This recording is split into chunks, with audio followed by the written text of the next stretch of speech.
భద్రాద్రి కొత్తగూడెం జిల్లా అశ్వరావుపేట మండలం తిరుమలకుంట గ్రామంలో రామాలయం ఆలయం నందు ఆలయ ప్రధాన అర్చకులు రమేష్ చంద్ర గురుస్వామి నాగుల కాంతారావు ఆధ్వర్యంలో అత్యంత వైభవంగా ఇరుముడి కార్యక్రమం నిర్వహించారు.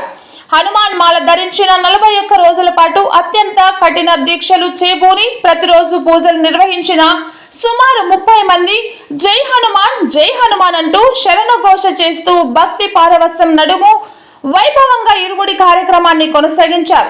అనంతరం హనుమాన్ మాలదారులు ఆలయం నందు ప్రత్యేక పూజలు నిర్వహించారు.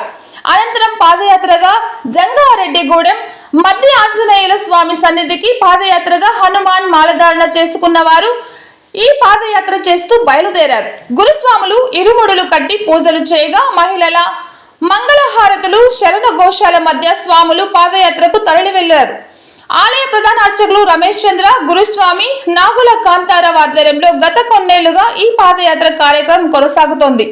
దాదాపు 60 కిలోమీటర్ల దూరం వినాయకపురం అశ్వరావుపేట మీదుగా పాదయాత్ర సాగుతున్నట్లు వారు పేర్కొన్నారు.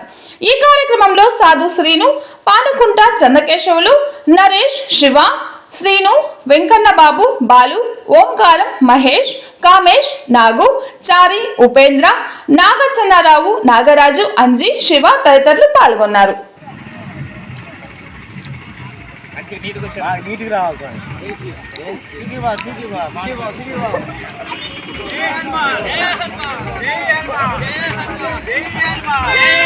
జై